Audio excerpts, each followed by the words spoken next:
Save KGF United front அதாவது தங்கவயல் பாதுகாப்பு குழுவின் 3வது கூட்டம் தங்கவயல் அண்ணல் அம்பேத்கர் பூங்கா எதிரில் உள்ள மொய்து மஹால் கல்யாண மண்டபத்தில் நடைபெற்றது.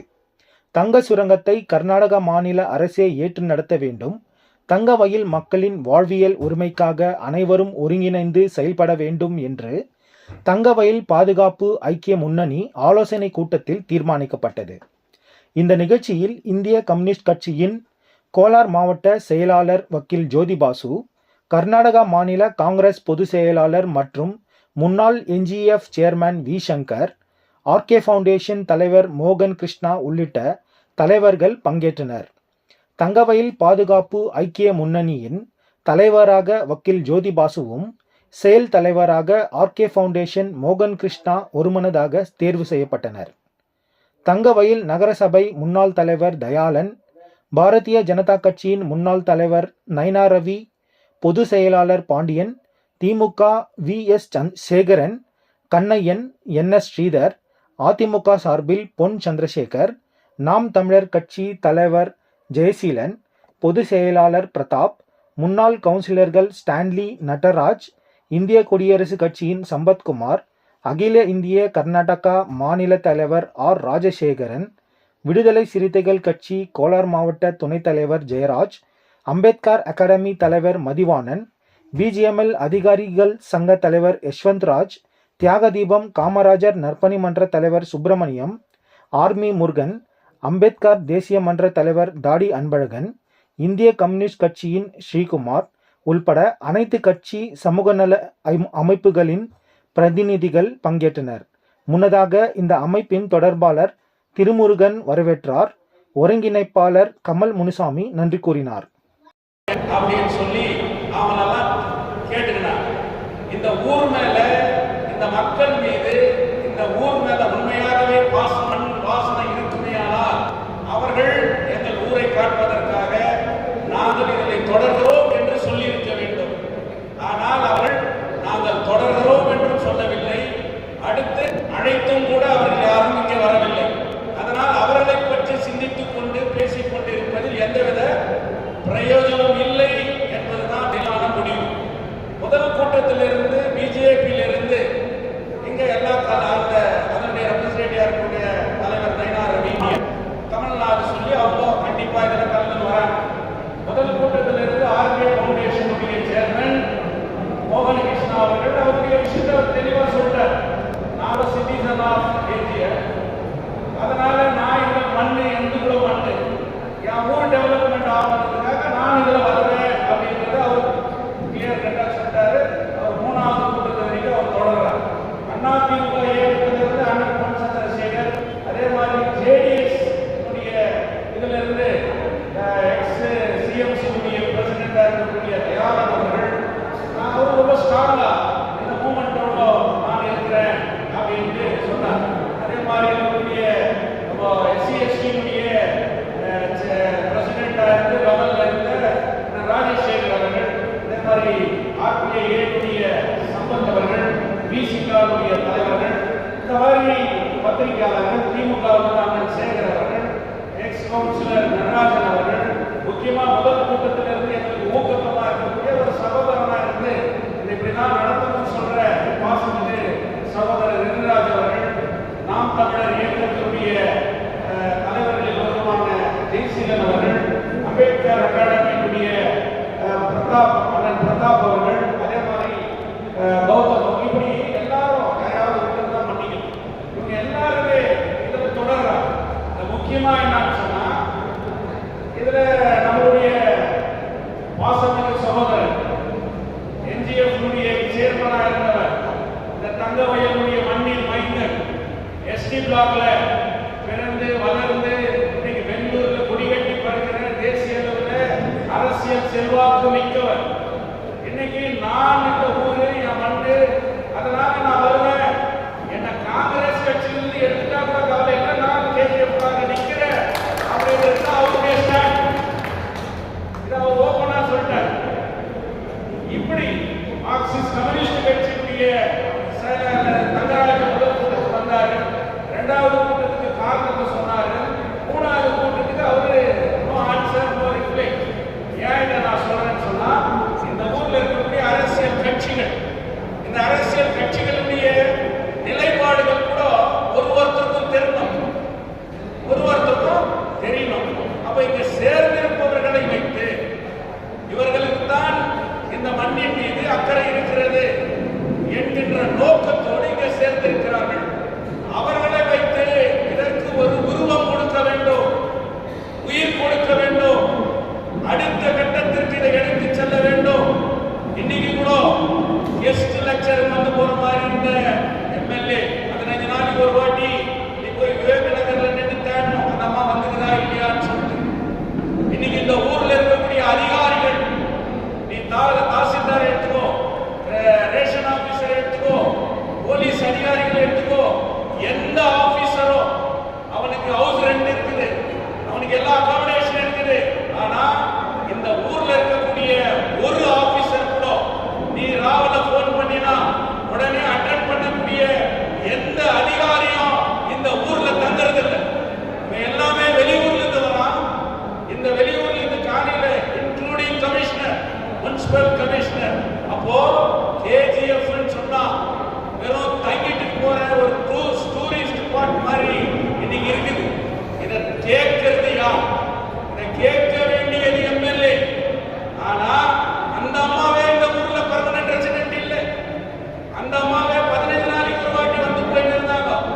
சேவ் கேஜிஎஃப் என்ற ஒரு அமைப்பு என்னைக்கு உருவாச்சோ அன்னிலிருந்து அந்த அம்மாவை நீ டெய்லி பார்க்கலாம், எல்லா லைன்லயும் பார்க்கலாம். இன்னைக்கு கூட இந்த ஊர்ல சுத்தி இருக்கிறாங்க. ஜல்லி கொட்டப்படுது, சிமெண்ட் கொட்டப்படுது. இன்னைக்கு ஒவ்வொரு வேலைகளும் இன்னைக்கு நடத்துறோம் அப்படின்னு சொல்றாங்க.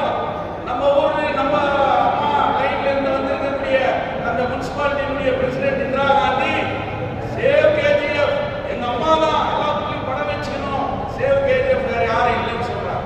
நான் ஏன் இதை சொல்றேன்னு சொன்னா, உனக்கு பயம் இல்லைன்னு சொல்றேன். இந்த அமைப்பு மீது உனக்கு பயம் இல்லைன்னு சொன்னா நீ ஏன் பதறன்னு கேட்கிற?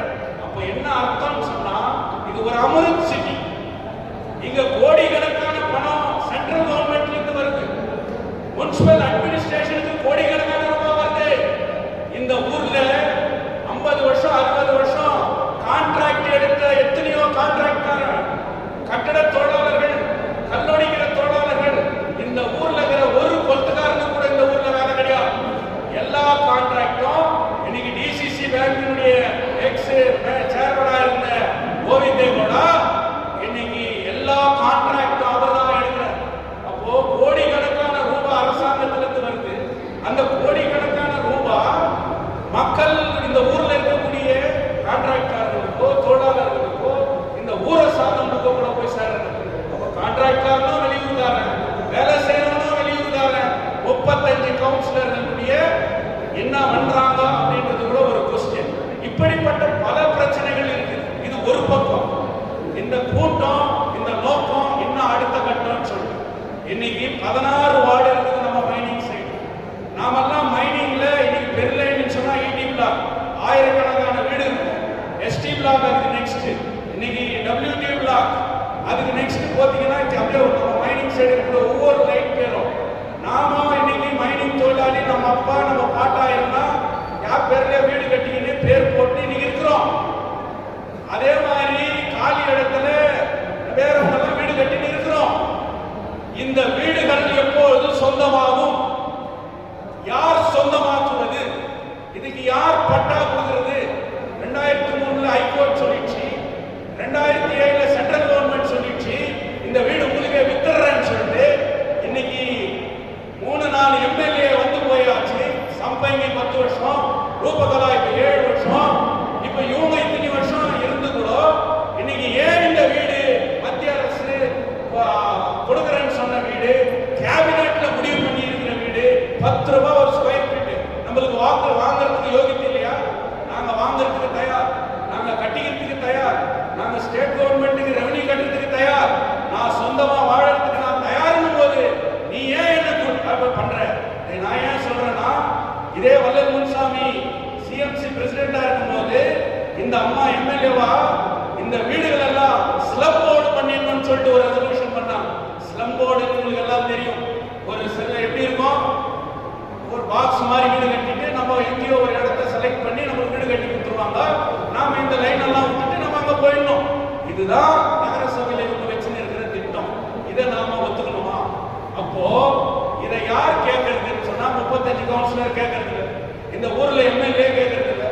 இப்ப நாம யார் கேட்கறது அப்படின்னு பார்க்கும்போது இதை கேட்க வேண்டியது சேவ் கேஜிஎஃப் யுனைடெட் ஃப்ரண்ட் தான் அப்படின்ற ஒரு நிலைமை. அதுக்குதான் இந்த கூட்டம். அப்போ இது ஒரு தலை வால் வேணும் இல்லையா? அதுக்கு பேசுறாங்க தலையில்லை வாழை இல்லை. அப்ப இந்த தலை வால் இன்னைக்கு உருவாக்கப்படணும். லெவல் கான்ட்ராக்ட் தொழிலாளர்கள் 26 நாள் உட்கார்ந்து போராட்டம் பண்ணா, போராட்டம் பண்ற தலைவர் கட்சியில எம்எல்ஏ ரொம்ப நல்லவங்க நம்ம மேடம் புகழ்ந்து பேசுறான். அப்போ போராட்டத்தை பண்ணி இந்த ஊரை ஒன்று திரட்டி செய்ய வேண்டிய ஒரு கடமை இந்த எம்எல்ஏ இல்லை. அப்போ நான் மாரல் சப்போர்ட்னு சொல்றது. மாரல் சப்போர்ட்னா என்ன? உனக்கு ஒரு சோறு போடுறது, உனக்கு ஒரு துணி எடுத்து கொடுக்குறது, உங்க எதனா உதவி காசு கொடுக்குறது, இதுதான் மாரல் சப்போர்ட். எம்எல்ஏவை ஓட்டு போட்டு நம்ம அனுப்புனா மாரல் சப்போர்ட்டா? அப்போ யோசித்து பார், நம்மள அவங்க எவ்வளவு கேனியா நினைச்சிருக்கிறாங்கன்னு சொல்லி. அதனாலதான் இதையெல்லாம் தட்டி கேட்கணும், இந்த பிரச்சனைகள் தீர்க்கப்படணும் அப்படின்னும் போது தலைவர் வி. சங்கர் அவர்கள் சித்தராமையாவிடம் நான் அழைத்து செல்வேன். ஏன் இந்த நாட்டினுடைய பிரதமர் நரேந்திர மோடியையே நான் சந்திக்க ஏற்பாடு செய்கின்றேன். உங்களோடு ஒன்று திரண்டு தெருவிலே உட்கார்ந்து போராட்டம் நடத்துவதற்கும் நான் தயார் என்று தலைவர் வி. சங்கர் அவர்கள் இன்னைக்கு இந்த கூட்டத்துக்கு வந்துகிறார். நான் வெறும் சேவை செய்யறதுக்கு இல்லை, நான் வெறும் இந்த ஊர்ல வந்து யூத் லைட் போய் சுத்துறதுக்கு மட்டும் இல்லை, ஏதோ அவங்க கூப்பிடுற நிகழ்ச்சிக்கோ ஃபெஸ்டிவல்ல கலந்து போறது மட்டும் இல்லை. இப்படிப்பட்ட பிரச்சனைகளில் உங்களோடு நான் ஒன்றிணைந்து போராட்டி உங்களோடு நான் வலதுகரமாக நிற்பேன் என்று இன்றைக்கு இங்கே அமர்ந்து கொண்டிருக்கிற ஆர்கே ஃபவுண்டேஷன் சேர்மன் இன்னைக்கு மோகன் கிருஷ்ணா இன்னைக்கு சொல்லியிருக்கிறார். இப்ப இங்க இருக்கக்கூடிய தலைவர்கள் இவங்கெல்லாம் ஊர் மேல அக்கறை கொண்டவர்கள், இந்த மண் மீது பாசம் கொண்டவர்கள், இவர்கள் ரத்தம் கொதிக்கிறது. இன்னைக்கு நாம தான் லாயர், இருக்கிறவங்களுக்கு எல்லாம் தெரியும் என் ஸ்டேட்டஸ் என்ன, கேஜிஎஃப் கோர்ட்ல நான் என்ன, என்னுடைய இன்கம் என்ன. ஆனா நானே இங்க நின்று இதை நான் பேசணும். எங்க அப்பா தொழிலாளி, எங்க பாட்டை இந்த மண்ணில ஏர்பிளாஸ்ல உயிர் விட்டு ரத்தம் சிந்தியவர். இன்னைக்கு எங்களுக்கு வீடு இல்லை, நிலையில என்ன மாதிரி ஆயிரக்கணக்கான குடும்பங்களுக்கு இந்த வீடு சொந்தமாக்கப்பட வேண்டும். இந்த வீடு மேல கை வைக்கணும்னு சொன்னா இந்த ரத்தத்து மேலதான் அது நடக்கும்ன்றதை நிரூபிச்சு காட்டும். நாம என்ன கோழையா? கேஜிஎஃப் காரன் காதல பூசுத்திங்கிறானா? இதை நிரூபிச்சு காட்டுறோம் அப்படின்னு நாம சொல்றோம். இன்னைக்கு எக்ஸ்எம்எல்ஏ ராஜேந்திரன் கூட நாம கூப்பிட்டோம், அவர் வரல. அதுக்காக நாம என்ன பண்ண முடியும்? இன்னைக்கு எல்லாரையும் அழைக்கிறோம், அவங்க வரல, நாம என்ன பண்ண முடியும்? இது ஒண்ணும் பண்ண முடியாது அப்படின்னு அவங்க நினைக்கிறாங்க. அதனால இது பண்ண முடியும், பண்ணி காட்டுவோம் என்கின்ற நோக்கத்தோடு இதற்கு இந்த இருவரும் இதற்கு உயிர் கொடுக்க வேண்டும். அவர்களும் இதற்கு தலைமை ஏற்க வேண்டும். தலைமையேற்று வெறும் நான் இருக்கிறேன் என்று சொன்னால் மட்டும் போதாது, அவர்களும் ஒரு பொறுப்பிற்கு வந்தால்தான், அப்படி இருந்தால் மட்டுமே அவர்களும் கூட இதற்கு இருவரும் ஒரு கௌரவ தலைவர்களாக இதை வழிநடத்துகின்றவர்களாக இதில் இருந்து செயல்பட வேண்டும். இது என்னுடைய கருத்து. இல்லைன்னு சொன்னா அடுத்த கூட்டம் யார் போடுறது? போலீஸ் லெட்டர் கொடுக்கணும்ல, நம்மளால ஒரு லெட்டர் பேட வேணும் இல்லையா? எங்க போய் பார்த்து ஒரு மனு கொடுக்கணும். இன்னைக்கு நாம சொல்றோம் சேவ் கமிட்டி ஃபார்ம் ஆனவன இன்னைக்கு